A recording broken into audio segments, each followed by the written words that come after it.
गीता में धर्म के 26 लक्षण हैं, मनुस्मृति में 28 लक्षण हैं, और गोस्वामी जी रामचरितमानस में तो पता नहीं कितना धर्म बताते हैं। माता का धर्म, पिता का धर्म, पति का धर्म, पत्नी का धर्म, स्वामी का धर्म, गुरु का धर्म, मित्र का धर्म, शिष्य का धर्म, शत्रु का धर्म भी बताया है गोस्वामी जी। इतना सब पढ़ने सुनने के बाद अब कोई पूछे धर्म क्या, तो हम तो स्वयं उलझ गए कि हम किसको धर्म माने। तो धर्म क्या है? वेद व्यास जी लिख रहे, धर्मा प्रोजित कैत्रवोत्र परमो निर्मत्सराणाम सता वेद्यम वास्तवमत्र वस्तु शिवदम तापत्रयोन्मूलनम। श्रीमद्भागवते महामुनिकृते किं वा परैरीश्वरै सद्योरद्यवरुध्यते त्रिकृतिभिः शुश्रूषुभिस्तत्क्षणा। कहा वास्तव में धर्म क्या है? कहा जिस दिन व्यक्ति के मन से कपट का भाव चला जाए। कौन सा भाव चला जाए? कपट। कपट रहित व्यवहार ही सर्वश्रेष्ठ धर्म बन जाता है। कपट रहित व्यवहार क्या होता है? कपट रहित व्यवहार मतलब जो आज की दुनिया में आना बहुत मुश्किल है, बड़ा मुश्किल। कपट रहित मतलब किसी की उन्नति देख के जलन ना हो, किसी की उन्नति, किसी की तरक्की देख के जलन ना हो, वो है कपट रहित व्यवहार। हम अपने घर में हैं, पड़ोसी है या आसपास के हमारे रिश्तेदार हैं, कोई बढ़ रहा है, किसी की उन्नति है, किसी की तरक्की हो रही है, और हम मन में क्या कर रहे हैं? जल रहे हैं, ईर्ष्या, जलन। बाहर से भले हम हाँ हाँ हूँ अच्छा दिख रहे हैं, हंस रहे हैं, लेकिन भीतर तो मैल भरा है। और जब तक वो मन का मैल नहीं निकलेगा हम धर्मात्मा नहीं बन सकते। धर्मात्मा कब बनेंगे? जब सामने वाले की तरक्की देख करके हमारे मन में ये भाव आए कि प्रभु जैसी कृपा इस पर की वैसी हम पे कर दो, बस जैसे ये बढ़ रहा वैसे हमको कर दो, और हम नहीं सब ऐसे ही हो जाए। वो व्यवहार यदि हमारे भीतर आ जाए तो कपट रहित व्यवहार ही सर्वश्रेष्ठ धर्म है। तो धर्म शब्द उलझा हुआ है, उसमें बहुत हमको ज्यादा नहीं जाना, लेकिन वेद व्यास जी सरल शब्दों में कह रहे हैं कि जिस दिन व्यक्ति के भीतर से कपट समाप्त हो जाए तो कपट रहित व्यवहार ही व्यक्ति को सर्वश्रेष्ठ धर्मात्मा बनाता है, धर्मवान बनाता है। तो भागवत के पहले श्लोक में किम ध्येयम, किसको ध्याएं, किसको ध्याएं? कहा सत्यम परम धीमहि, जो परम सत्य है उनका ध्यान करें। और दूसरे श्लोक में धर्म शब्द की परिभाषा बताई, तीसरे श्लोक में बताया है कि भागवत की महिमा कैसी है। तो कल से आप भागवत की महिमा सुन ही रहे हैं, और अब भागवत की कथा नैमिषारण्य में सूत जी महाराज सौनकादिक ऋषियों को सुनाते हैं। 6 प्रश्न किए हैं। पहला प्रश्न किया है जीव का कल्याण कैसे हो। दूसरा प्रश्न किया है कि भगवान के कितने अवतार हुए। तीसरा प्रश्न किया भगवान इस धराधाम पर अवतार क्यों लेते हैं। चौथा प्रश्न किया भगवान समस्त शास्त्रों का सार क्या है। पांचवा प्रश्न किया भगवान धर्म की गति क्या है। और छठवां प्रश्न किया है कि भगवान अंत में धर्म किसकी शरण में गया। ये 6 प्रश्न हैं भागवत के जो नैमिषारण्य में पूछे गए, और इन्हीं 6 प्रश्नों के चारों तरफ भागवत की पूरी कथा घूम रही है। एक एक करके 6 प्रश्नों का उत्तर दिया। जीव का कल्याण भगवान नाम के आश्रय से होता है। भगवान के कितने अवतार हुए, तो इस धराधाम पर अब तक भगवान के 23 अवतार हो चुके हैं। घोर कलयुग आने पर भगवान का 24वां अवतार कल्कि के नाम से होगा। कलयुग की जो उम्र है भागवत में वर्णन मिलता है कि कलयुग की उम्र है 4,32,000 वर्ष। 4,32,000 वर्ष, और अभी सिर्फ 7,000 वर्ष कुछ निकले हैं। जो लोग कहते ना कलयुग का अंत आ गया, कलयुग का अंत आ गया, अरे भैया अंत नहीं, शुरुआत है, अंत नहीं है ये। अभी तो वो शिशु है, शिशु मतलब बच्चा है, अभी तो वो जवान होगा, उसके बाद प्रौढ़ होगा, उसके बाद वृद्ध होगा, और फिर पता नहीं कब कितने बार हम मर के पैदा हो जाएंगे। तो कलयुग का जब अंत आएगा तब भागवत में वर्णन मिलता है कि भागवत के 11वें स्कंद में और महात्मा के अंतर्गत भी वर्णन मिलता है कि विष्णु दत्त शर्मा नामक ब्राह्मण के यहाँ, विष्णु यश शर्मा नामक ब्राह्मण के यहाँ उड़ीसा में जगन्नाथपुरी के पास संबलपुर नाम के ग्राम में भगवान कल्की के रूप में आएंगे। तब तो अभी कलयुग की उम्र कितनी, 4,32,000 वर्ष, 7,000 वर्ष लगभग बीत चुके हैं। धीरे धीरे अभी वो शिशु है, बच्चा है, और जब उसका बुढ़ापा आएगा, अंत निकट आएगा, तब भगवान कल्की के रूप में आएंगे। तो धराधाम पर भगवान के 23 अवतार हुए हैं, 24वां कल्की के नाम से होना है। अवतारों के विषय में बताया, भगवान अवतार क्यों लेते हैं वह बताया। गोस्वामी जी मानस में लिख रहे हैं, जब जब होय धर्म की हानि, जब जब होय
तो भगवान अवतार कब लेते हैं, क्यों लेते हैं?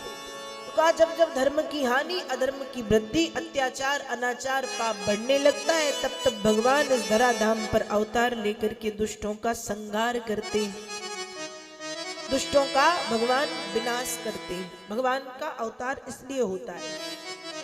धर्म की गति क्या है, समस्त शास्त्रों का सार क्या है, अंत में धर्म किसकी शरण में गया, एक एक करके 6 प्रश्नों का उत्तर सूत जी महाराज से सौनकादिक ऋषियों ने किया है। एक एक प्रश्न का उत्तर सूत जी महाराज देते गए। अब आगे सौनकादिक ऋषि सूत जी से प्रश्न करते हैं कि भगवान, ये जो भागवत की कथा है ये वेद व्यास जी महाराज ने लिखी है, और हम जानना चाहते हैं कि जब वेद व्यास जी महाराज पहले से 17 पुराण लिख चुके थे, ब्रह्म वैवर्त, बृहन्नारद, विष्णु, स्कंद, अग्नि, गरुण इत्यादि, तो 18वीं पुराण के रूप में भागवत की कथा क्यों लिखी, क्या जरूरत थी? उत्तर दिया, भागवत की कथा लिखने की जरूरत इसलिए पड़ी कि वेद व्यास जी का मन अशांत है, और वेद व्यास जी से मिलने के लिए जब नारद जी पहुंचे हैं तो नारद जी ने पूछा कि महाराज इतनी अशांति क्यों? वेद व्यास जी बोले, महाराज अशांति इसलिए कि 17 पुराण लिखने के बाद भी मन शांत नहीं, क्या करूं?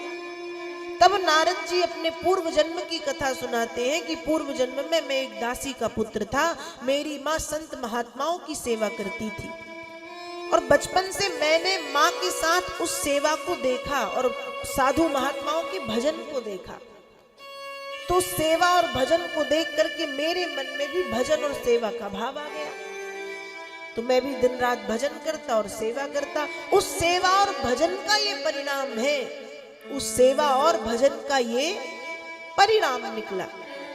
परिणाम क्या निकला कि मैं दासी पुत्र देवर्षि के पद को प्राप्त कर गया। मैं दासी पुत्र देवर्षि के पद को पा गया, देवर्षि नारद बन गया।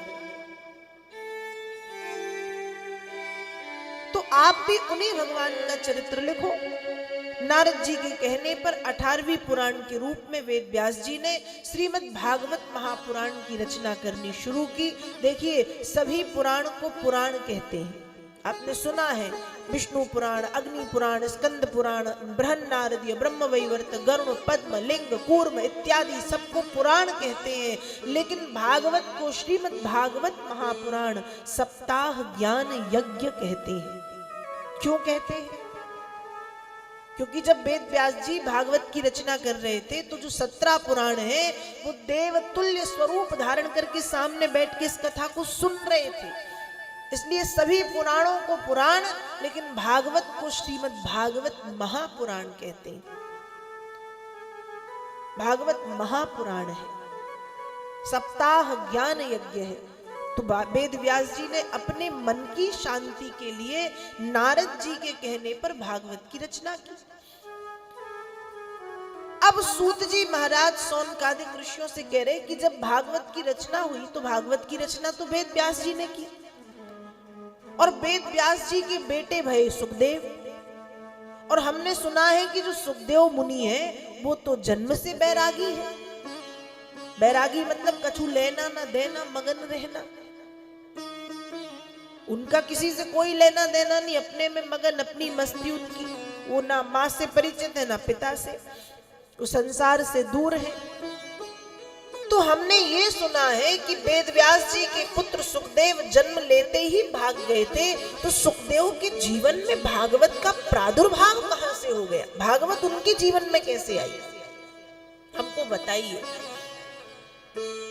उस समय सूत जी महाराज बता रहे हैं कि हे सौनकादिक ऋषियों, सुखदेव जी जन्म से भागे हैं, मतलब पैदा हुए और भागे हैं। 12 वर्ष के थे पैदा होते ही। तो वेद व्यास जी इनका पीछा करते करते गए, लेकिन जब वेद व्यास जी थक गए, इनको वापस नहीं ला पाए, तो वेद व्यास जी के मन में ये बात आई कि देखो, जन्म से कोई भी व्यक्ति वैराग्यवान तो हो सकता है पर ज्ञानी नहीं हो सकता। ज्ञान व्यक्ति को तभी मिलता है जब व्यक्ति के ऊपर गुरु की कृपा आ जाए।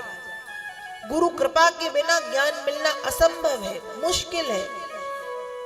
तो ज्ञान कब मिलेगा? गुरु कृपा से मिलेगा। तो सुखदेव जी जंगल में थे।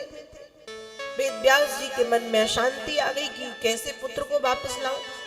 तब भागवत के कुछ श्लोक अपने कुछ शिष्यों को बुलाया और कुछ श्लोक बताए और कहा, इन श्लोकों का उन जंगलों में जाकर के पाठ करो जिन जंगलों में सुखदेव निवास कर रहे हैं। उन श्लोकों को लगभग 2 श्लोक बताए हैं। पहला श्लोक जिसमें भगवान की सुंदरता है, दूसरा श्लोक जिसमें भगवान की कृपालुता है। जोर जोर से स्वर के साथ उन श्लोकों का गायन किया गया। श्लोकों के गायन को जब सुखदेव मुनि ने सुना तो आनंद के अतिरेक में समा गए। शिष्यों के पास आए और बोले कि बताओ ये कहां से सीखे? शिष्यों ने कहा हमारे गुरुजी ने सिखाए। आपके गुरुजी कौन?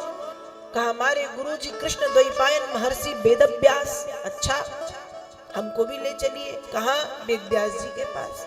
ठीक है, चलिए वेद व्यास जी के पास। और फिर लौट करके सुखदेव जी आए हैं वेद व्यास जी के पास, और वेद व्यास जी के पास आकर के वेद व्यास जी ने उनको श्रीमद् भागवत का ज्ञान देना शुरू किया है। तो ऐसे उनके जीवन में भागवत का प्रादुर्भाव हुआ। अब आगे ये फिर से प्रश्न कर रहे हैं कि सुखदेव मुनि का परीक्षित से मिलन कैसे हुआ, और परीक्षित को सुखदेव जी ने कथा सुनानी कब, क्यों, कहां, किन परिस्थितियों में शुरू की है, वो आप हमको विस्तार से बताइए।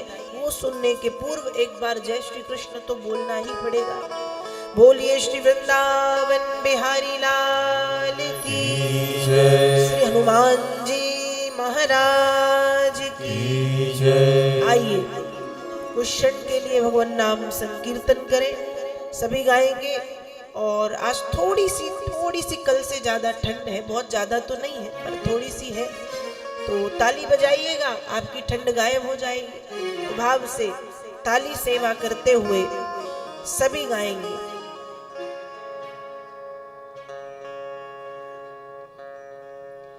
और क्या कहना है? हरि का भजन कर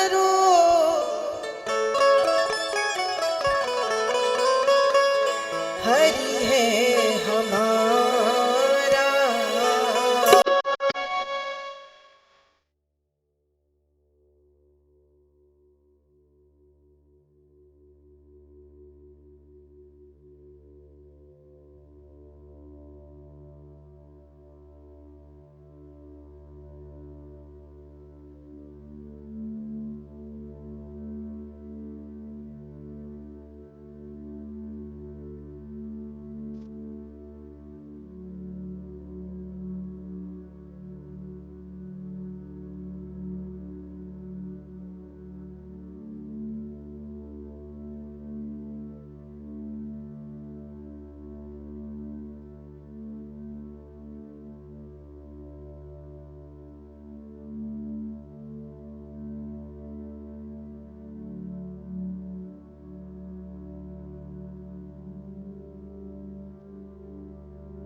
लाल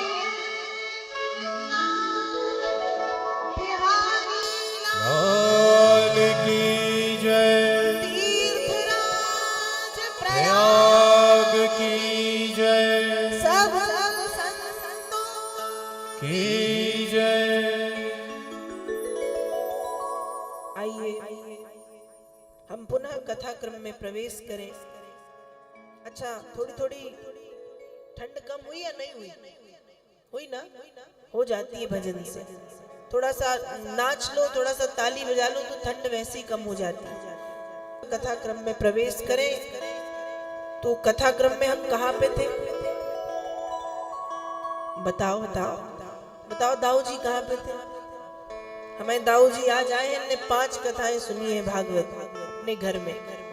4 भागवत, 1 राम कथा, है ना दाऊ जी? 5 कहाँ थे तो कथा क्रम में?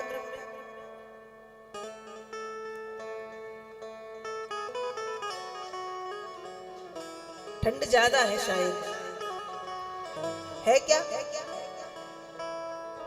तो कथा क्रम में हम वहां थे, हम खुद भूल गए कहाँ थे। कहाँ थे कथा क्रम में?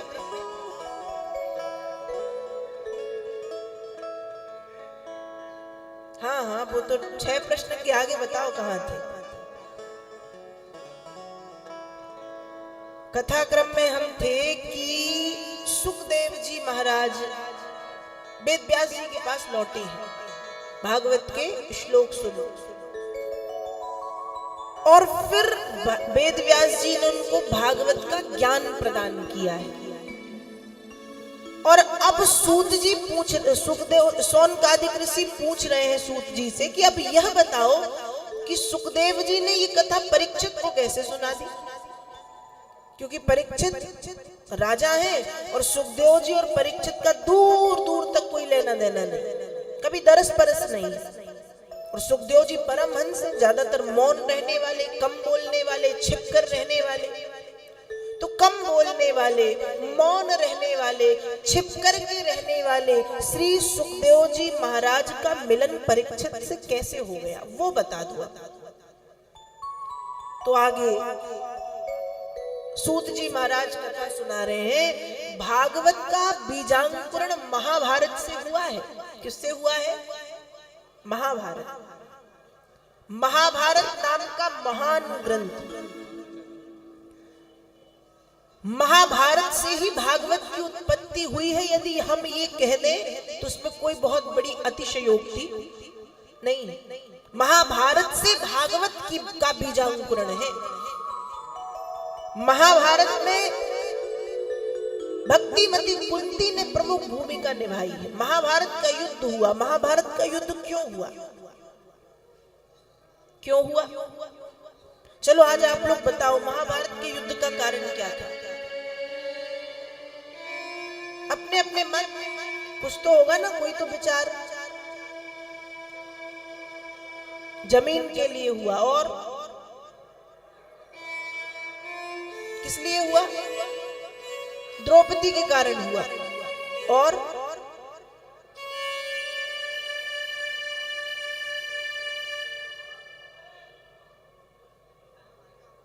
स्वार्थ के कारण हुआ।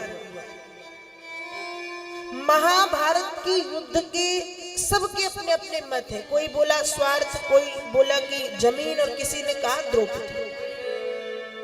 लेकिन यदि देखा जाए तो इनमें से कोई नहीं। एक बात रेड्डी जी ने सही कहा है, स्वार्थ। वो थोड़ा थोड़ा मैच हो रहा है, स्वार्थ। द्रौपदी कहीं ना कहीं कारण थी, लेकिन मुख्य कारण नहीं थी। जमीन भी कहीं ना कहीं कारण थी, पर मुख्य कारण नहीं थी। देखो, महाभारत के युद्ध के कई कारण बनते हैं। एक कथा आती है कि मैं नाम का एक शिल्पकार है जिसने खूब सुंदर महल बनाया है। और महल कैसा बनाया है? महल ऐसे बनाया है कि जहां पानी भरा हुआ है वहां लगता है जमीन है, पृथ्वी है। और जहां पृथ्वी है वहां लगता है पानी है। दुर्योधन उस महल को देखने पहुंचा। और जिस समय दुर्योधन उस महल को देखने पहुंचा, दुर्योधन ने देखा आगे पानी है, पर पानी था नहीं, वहां थी जमीन। तो उसने अपनी धोती ऊपर कर ली कि पानी है, भीग ना जाऊं। अब धोती ऊपर करके जब आगे बढ़ा तो कुछ भी नहीं, साधारण रूप से निकल गया। लेकिन आगे जहां जमीन है, वहां उस जमीन है, वहां है पानी, पर उसको समझ में नहीं आया। वो चलता गया तो पानी में गिर पड़ा। अब जब पानी में गिर पड़ा तो छत पे खड़ी थी द्रौपदी, और छत पे खड़ी थी द्रौपदी। द्रौपदी को आ गई हंसी। क्या आ गई? हंसी। देखो, कोई गिर जाए तो हंसना स्वाभाविक है, हंसी कभी कभी आ जाती है। हम भले उनको उठा दें, उनको ठीक ठाक कर दें, साफ सुथरा, लेकिन जब ऐसे कोई चलते फिरते गिरता है ना, तो हम ही हंसने लगते कि बताओ गिर गया। तो वैसे ही छत पे खड़ी थी द्रौपदी, द्रौपदी को आ गई हंसी। हंसना तक सामान्य सी बात है, लेकिन द्रौपदी की वाणी पर नियंत्रण नहीं था। कहाँ नियंत्रण नहीं था? और ये वाणी बड़े बड़े दंगे कराती है। व्यक्ति को अपनी वाणी बहुत सोच समझ के बोलनी चाहिए। कहते हैं ना, वाणी ऐसी बोलिए, ऐसी वाणी बोलिए, मन का आपा खोए, और को शीतल करे, आपहु शीतल होए। बोलना कैसा चाहिए? सोच समझ के मीठा बोलना चाहिए। लेकिन द्रौपदी हंसी तो ठीक है, वाणी पर नियंत्रण खो दिया, और द्रौपदी ने कह दिया, अंधों के तो अंधे ही होते हैं। अंधों के, कितनी बड़ी बात बोली, वाणी। और इसी वाणी के कारण महाभारत के युद्ध की भूमिका तय हो गई। व्यक्ति की वाणी पर नियंत्रण होना बहुत जरूरी है। ध्यान रखिएगा, अस्त्र शस्त्रों से जो घाव मारे जाते हैं, जो अस्त्र शस्त्रों से जब हमको चोट दी जाती है, तो वो चोट तो 2-4 दिन, 10 दिन, 15 दिन, 20 दिन में भर जाती है, लेकिन वाणी से दिए गए घाव कभी नहीं भरते। वाणी से दिए गए घाव एक बार आपने बोल दिया, फिर बोल के आपने कह दिया सॉरी, उसके बाद क्या? वो सामने वाला आपको लग रहा है सॉरी से आपकी बातें भूलेगा? वो नहीं भूलेगा। भले वो आपको क्षमा कर दे, लेकिन मरते मरते तक उसको याद रहेगा कि उसने ऐसे कहा था। इसलिए वाणी बहुत अच्छे से बोलनी। किसी को कुछ कहने से पहले 10 बार सोचो कि यही बात यदि हमसे कही जाती तो हमको कैसा लगता। इसलिए बोलने से पहले रुक जाओ और सोचो, फिर बोलो।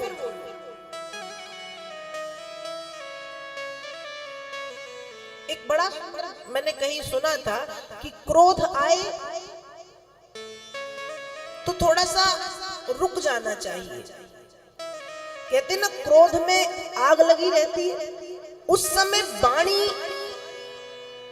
पे नियंत्रण यदि व्यक्ति रख ले तो बड़े बड़े झगड़े बच जाते हैं। क्रोध के समय तो व्यक्ति पता नहीं क्या क्या बोल देता, जो नहीं बोलना चाहिए वो बोल देता है, और फिर पछताता है कि मैंने ऐसे कहा। तो क्रोध आने पर थोड़ा सा रुक जाना चाहिए। हो सके तो मौन धारण कर लो, वहां से हट जाओ उस स्थान से। वाणी का नियंत्रण बहुत जरूरी है। द्रौपदी ने वाणी का नियंत्रण खो दिया, कह दिया अंधों के अंधे ही होते। ये बात दुर्योधन को यहाँ पर चुभ गई और महाभारत के युद्ध की भूमिका तैयार हुई। एक कारण ये भी है, दूसरा कारण है जमीन,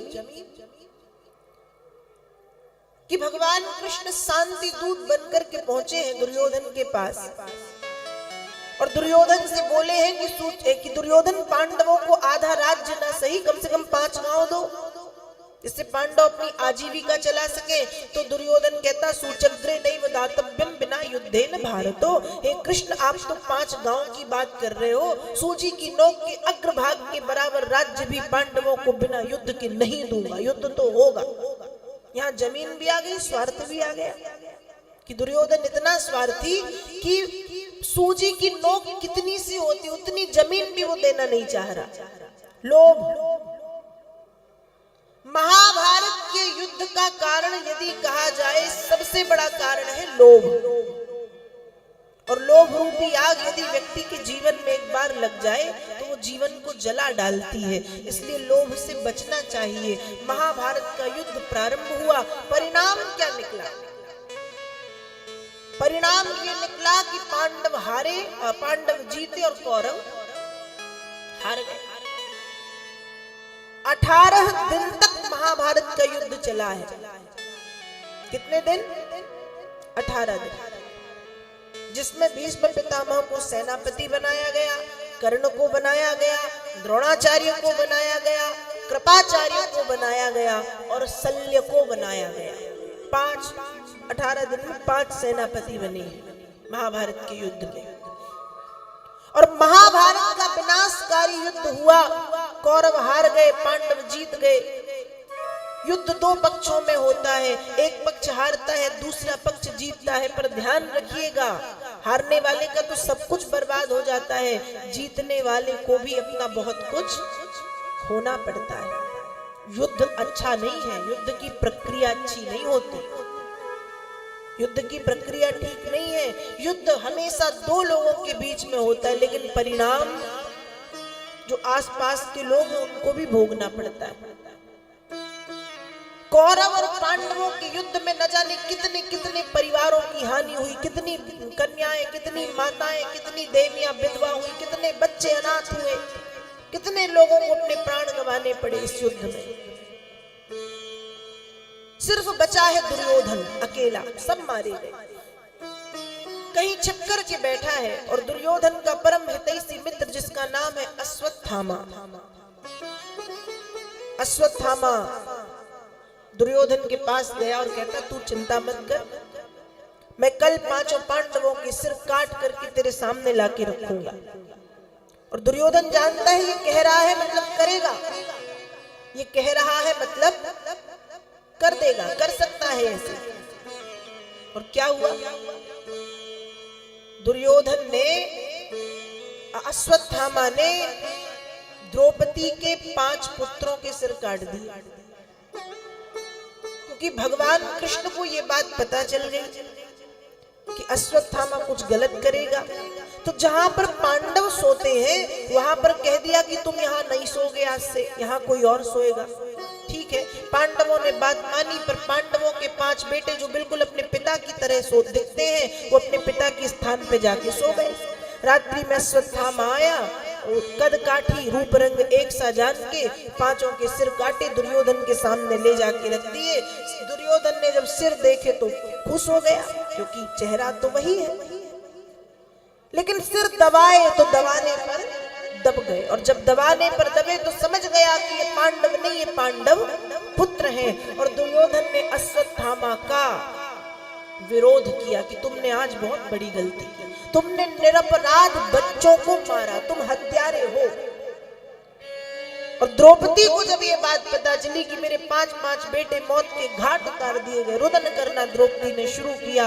अर्जुन ने अश्वत्थामा का पीछा किया है। वेद व्यास जी भागवत में लिख रहे हैं, तथारतम पशुवत बासवद्धो मवाङ्मुखं कर्म जुगुप्सितेनो निरीक्ष कृष्णापकृतं गुरोः सुतं वामा स्वभावा कृपया ननामुचो। जैसे हम जानवरों को रस्सी से बांध के रखते हैं, अर्जुन ने अश्वत्थामा को रस्सी से बांधा, घसीटते हुए लाए, द्रौपदी के सामने ला करके खड़ा कर दिया। अश्वत्थामा खड़ा है मवाङ्मुखं, सिर झुका के, क्योंकि वो जानता है कि आज मैंने जो काम किया है वो घृणित है, निंदित है, निंदनीय, इसलिए कर्म जुगुप्सितेनो, अपने कर्म के प्रति वो स्वयं शर्मिंदा है, सिर झुका के खड़ा है। निरीक्ष कृष्णा, निरीक्ष मतलब देखा, कृष्णा मतलब द्रौपदी ने, द्रौपदी का एक नाम है कृष्णा। क्यों? कृष्ण के रंग की थी इसलिए कृष्णा कहलाती थी। भगवान कृष्ण की अच्छी सखी थी, सखी मतलब मित्र थी द्रौपदी, इसलिए कृष्णा कहलाती थी। कृष्ण की मित्र कृष्णा, और कृष्ण अपनी बहन जैसे मानते थे, तो कृष्ण की बहन इसलिए कृष्णा। तो निरीक्ष कृष्णा, निरीक्ष मतलब देखा, कृष्णा द्रौपदी ने गुरो सुतम, अरे ये तो गुरु का पुत्र है। और जैसे ही गुरु पुत्र देखा तो वामा स्वभावा कृपया न नाम चो, करुणा की मूर्ति द्रौपदी करुणा करके बोल पड़ी, मुच्यता मुच्यता में सो ब्राह्मणों नितराम गुरु, छोड़ दो छोड़ दो छोड़ दो छोड़ दो। अर्जुन ने कहा इसको छोड़ने की बात कर रही हो, जिसने हमारे 5 बच्चों को मौत के घाट उतार दिया। द्रौपदी ने कहा हाँ छोड़ो। अर्जुन ने कहा इतनी दया क्यों? द्रौपदी बोली दया के कई कारण है। पहला कारण ब्राह्मणों, ये ब्राह्मण है और शास्त्र कहते हैं ब्राह्मण कैसा भी क्यों ना हो, ब्राह्मण पूजन और बंधन के योग्य होता है, तो ब्राह्मण मान के छोड़ो, पहला कारण। दूसरा कारण गुरो सुतम, कौन है ये? गुरु पुत्र, आपके गुरु द्रोणाचार्य का पुत्र है।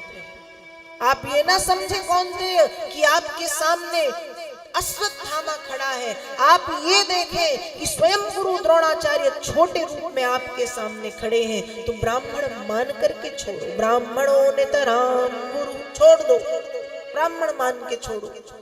और गुरु पुत्र है तो आत्मा वही जायते थी पुत्र, पुत्र पिता का अंश होता है, मतलब स्वयं द्रोणाचार्य सामने खड़े हैं, गुरु मान के छोड़ो। और तीसरा कारण मैं नहीं चाहती कि जैसे आज मैं अपने पुत्रों के वियोग में तड़प रही हूं, जब ये मरेगा तो ऐसी ही हालत कल के दिन इसकी माता की होगी। तो जो पुत्र वियोग की वेदना मेरे जीवन में आई है, वो वेदना किसी अन्य माता की जीवन में आए, ऐसे मैं नहीं चाहती। इसलिए हे अर्जुन आप इसे छोड़ दें। अर्जुन ने बात मानी, छोड़ दिया। युधिष्ठिर ने समर्थन किया द्रौपदी की बात का। भीम को कुछ बुरा लगा, भगवान कृष्ण तक खबर पहुंची कि क्या करना चाहिए। निर्णय दे दिया कि ब्राह्मण का वध तो नहीं करना चाहिए, पर अश्वत्थामा आतताई है और आतताई को दंड अवश्य मिलना चाहिए। और दंड कैसा? छोटा दंड नहीं, इसको मृत्यु दंड यदि दिया जाएगा तो मृत्यु दंड में तो व्यक्ति एक बार मरा सो मरा, एक बार का कष्ट है। इसको दंड ऐसा दो कि जब जब इसको याद आए तब तब ये एक मौत मरे, इसको दंड ऐसा दो। भीम समझ गए। अश्वत्थामा के माथे पर जो मणि थी, उस मणि को निकाल करके अलग कर दिया, छीन लिया। और ब्राह्मण की पहचान उसकी शिखा होती है, ब्राह्मण की पहचान उसकी शिखा, शिखा मतलब चोटी। अश्वत्थामा की शिखा को काट दिया और उसको छोड़ दिया। समय बीता, अश्वत्थामा के जीवन में मन में कुछ शांति आई, लेकिन प्रतिशोध की भावना फिर भड़क गई। और यहाँ अश्वत्थामा को पता चला है कुछ समय के बाद कि अभिमन्यु की पत्नी उत्तरा गर्भवती है। अभिमन्यु कौन है? अभिमन्यु है अर्जुन और सुभद्रा के बेटे। अभिमन्यु चक्रव्यूह भेदन में मारे गए। और देखिए अभिमन्यु का मरना तय है, नियति है। अर्जुन और सुभद्रा की कोई संतान नहीं थी और अर्जुन और सुभद्रा ने चंद्रमा से प्रार्थना की, तो चंद्रमा ने अर्जुन को अभिमन्यु प्रदान किए। कितने वर्ष के लिए? 16 वर्ष। कितने वर्ष के लिए?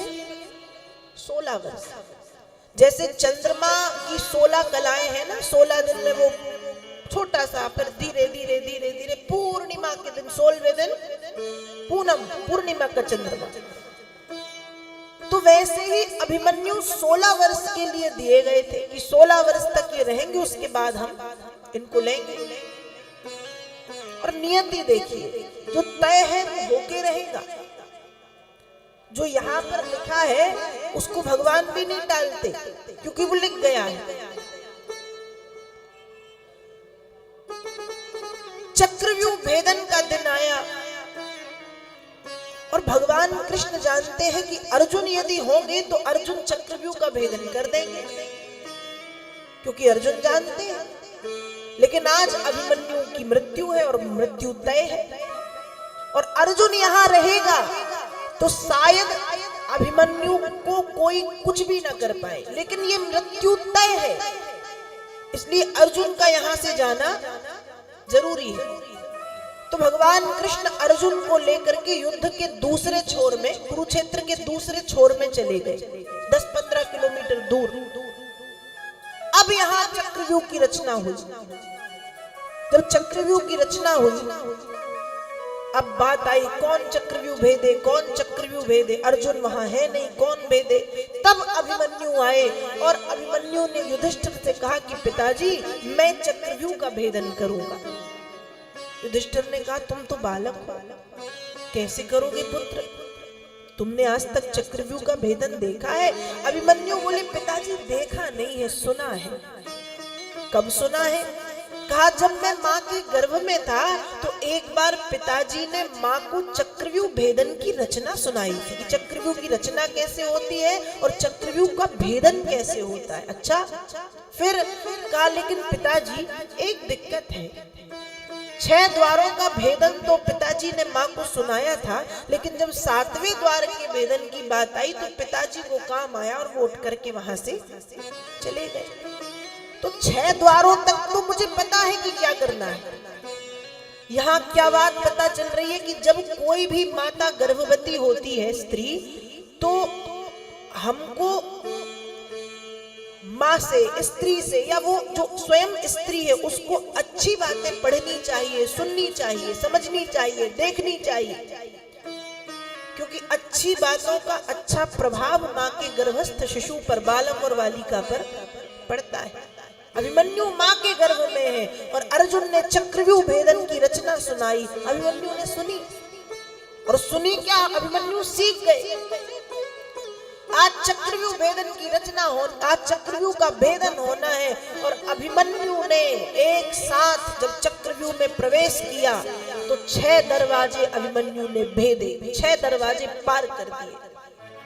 लेकिन 7वें द्वार की जैसे ही बारी आई, निहत्ते अभिमन्यु को दुर्योधन ने, दुशासन ने, कर्ण ने, द्रोणाचार्य ने, कृपाचार्य ने मिल करके मार डाला, हत्या कर दिया। अभिमन्यु मारा गया। 16 साल के बालक को षड्यंत्र करके मार डाला गया। ये युद्ध है, युद्ध इसलिए अच्छा नहीं होता, यहाँ दया नहीं दिखाई जाती। 16 साल का निरपराध बालक, उसको इतने बड़े बड़े महान योद्धाओं ने, दुर्योधन, दुशासन, वो 10,000 हाथियों का बल रखने वाला दुशासन, द्रोणाचार्य जैसे श्रेष्ठ गुरु, कृपाचार्य जैसे ज्ञानियों ने एक निहत्ते बच्चे की हत्या की, 16 साल का, मारा गया अभिमन्यु। तो अभिमन्यु की पत्नी है उत्तरा, जो गर्भवती है, और पांडव वंश का एकमात्र कुलदीपक उत्तरा के गर्भ में है। ये बात पता चली है किसको? अश्वत्थामा को। और अश्वत्थामा ने उत्तरा के गर्भ में ब्रह्मास्त्र छोड़ा है। और जब ब्रह्मास्त्र छोड़ा है, उत्तरा ने जब आग के गोले को अपनी तरफ आते हुए देखा तो एक तरफ से उत्तरा प्रार्थना करती है, पाहि पाहि महायोगिन देव देव जगतपते, हे जगतपति कृष्ण पाहि माम, रक्षा करे रक्षा करे रक्षा। एक तरफ से उत्तरा और दूसरी तरफ से कुंती भागी। भगवान रथ पर बैठ के हस्तिनापुर से द्वारिका के लिए प्रस्थान कर रहे थे। कुंती रथ के सामने आकर के खड़ी हो गई, हाथ जोड़ के भागवत के प्रथम स्कंद के 8वें अध्याय के 18वें श्लोक से प्रथम स्कंद के 8वें अध्याय के 43वें श्लोक तक 26 श्लोकों में कुंती ने प्रार्थना की और उत्तरा के गर्भस्थ शिशु की रक्षा के लिए भगवान से निवेदन किया। माता कुंती की प्रार्थना को सुनकर के भगवान अंगुष्ठ स्वरूप धारण करके उत्तरा के गर्भ में प्रवेश कर गए और गर्भ में प्रवेश करके भगवान ने उत्तरा के गर्भस्थ शिशु को बचाया। देखते ही देखते समय बीता। जब समय बीता और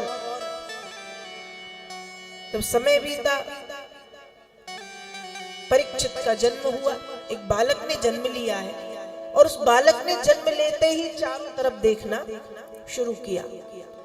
और जब उस बालक ने चारों तरफ देखना शुरू किया तो उसको नाम मिला है परीक्षित। परी का मतलब है चारों तरफ, इच्छित का अर्थ है देखने वाला। देखो हमारे यहाँ हम और आप जब जन्म लेते हैं, बच्चे पैदा होते हैं तो हम रोते हैं, और रोते नहीं तो हमको डॉक्टर रुलाता है, कहीं चिटकोटी काटेंगे, कहीं मारेंगे, थपथपाएंगे, कहीं उल्टा लटकाएंगे, क्योंकि ये रोए। और कैसी विडंबना, हम पैदा होते ही जो रोना शुरू करते हैं ना, तो मरते मरते तक हमारा रोना समाप्त नहीं होता। हम पैदा होते ही जो रोए तो मरते मरते तक रोते हैं, कभी धन के लिए, कभी संपत्ति के लिए, कभी बच्चों के लिए, कभी माता पिता के लिए, कभी पति के लिए, कभी पत्नी के लिए, कभी प्रेमी के लिए, कभी नौकरी के लिए, कभी समाज के लिए, पता नहीं किस किस के लिए। जो पैदा होते रोए तो जिंदगी भर रोना रोना रोना रोना, रोते रोते मर जाते हैं। लेकिन उस बालक ने जब जन्म लिया है तो रोया नहीं। परीक्षित, परी मतलब चारों तरफ, इच्छित मतलब देखना, उसने चारों तरफ देखना शुरू किया है और नाम मिला परीक्षित। दूसरा नाम मिला है विष्णुरात। विष्णु के द्वारा रक्षा का काम किया गया है विष्णुरात। परीक्षित का जन्म हुआ है। समय बीतने पर परीक्षित जब बड़े हुए, पांडवों का महाप्रयाण हुआ, सम्राट कर्मयोगी परीक्षित ने राज्यपाट संभालना शुरू किया। एक बार की बात है, अश्वमेध यज्ञ करके परीक्षित पूर्व वाहिनी सरस्वती के तट पे खड़े हुए थे। उसी समय परीक्षित ने देखा है कि एक काला पुरुष जो एक गाय को डंडे से पीट रहा है, लात मार रहा, बैल को भी परेशान कर रहा है।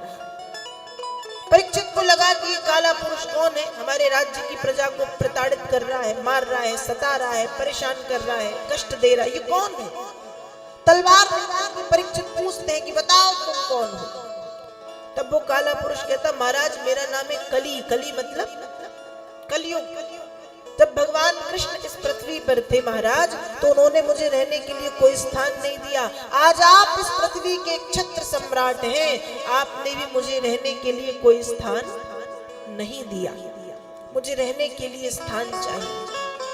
परीक्षित ने सोचा बात तो सत्य है, रहने के लिए 4 स्थान दे दिए। ध्यान से सुनिए, इन 4 स्थानों में कलयुग निवास करता है। द्यूतम पानम स्त्रियः सूना यत्राश्च धर्म चतुर्विधा पुनश्च याचमानायो जात रूप मदात प्रभु। द्यूतम मतलब जुए में, जहाँ दूध क्रीड़ा होगी, जहाँ जुआ होगा, वहाँ कली निवास करता है। पानम, पान मतलब मदिरा में, जहाँ मदिरा पान होता है वहाँ कलयुग निवास करता है। स्त्रिया, स्त्री मतलब जहाँ स्त्री होती है वहाँ कलयुग निवास करता है। स्त्री का मतलब, स्त्री तो हर घर में है, माँ, बहन, बेटी, पत्नी के रूप में। यहाँ पर स्त्री का मतलब किसी की माँ, बहन, बेटी, पत्नी से नहीं है। यहाँ पर स्त्री का मतलब है गलत आचरण वाली स्त्री, जिसको हम कहते हैं वैश्या। गलत आचरण वाली स्त्री का संग जो करेगा वहां कलयुग है। तो द्यूतम पानम स्त्रिया सूना। सूना मतलब हिंसा। जहाँ हिंसा होगी, जहाँ मारपीट होगी, जहाँ मार काट होगी, जहाँ जीवों को प्रताड़ित किया जाएगा, मारा पीटा काटा जाएगा, वहां कलयुग निवास करेगा। सूना। और यहाँ हिंसा की बात है। देखो हिंसा का मतलब सिर्फ मारना काटना हिंसा नहीं, हिंसा बहुत सूक्ष्म भी होती है। सूक्ष्म हिंसा क्या, कि हंसते खेलते व्यक्ति को हमने कोई ऐसी बात बोल दी कि उसके हृदय को ठेस पहुंच गई। किसी के हृदय को ठेस पहुंचाना भी तो हिंसा है ना। जो वाणी से हम कर रहे हैं वो वाचिक हिंसा है, मन से जो कर रहे हैं वो मानसिक हिंसा है, शरीर से जो हम कर रहे हैं वो शारीरिक हिंसा है। तो किसी भी प्रकार की हिंसा जहां होगी वहां कलयुग निवास करेगा। 4 स्थान दे दिए। द्यूत मतलब जुआ, पान मतलब मदिरा, स्त्री मतलब वैश्या, और सूना मतलब हिंसा। 4 स्थान प्रदान किए गए। कलयुग खुश हो गया, महाराज खूब कृपा कर दी। फिर कहता है धीरे धीरे देखते देखते कि प्रभु इतनी बड़ी कृपा की है, एक तो कोई अच्छा स्थान दे दो सरकार, एक तो कोई अच्छा स्थान। परीक्षित ने कहा अच्छा स्थान मतलब कलयुग कहता महाराज ये चारों स्थान अच्छे नहीं हैं, बुरे हैं। मतलब कहा बुरे ऐसे हैं जहां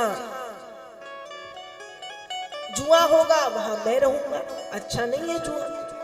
जुए में न जाने कितनों के घर बर्बाद हुए। महाभारत का युद्ध का एक कारण जुआ भी तो है ना। जुआ ऐसा इतना बुरा है ये जुआ कि इसमें जो खेलता है उसको ये लगता हम अगली बाजी जीत ही जाएंगे, यही लगता है शायद अब जीते, शायद अब जीते, शायद अब जीते। और अगली बाजी जीतने की चाहत में व्यक्ति अपना सब कुछ खो देता है।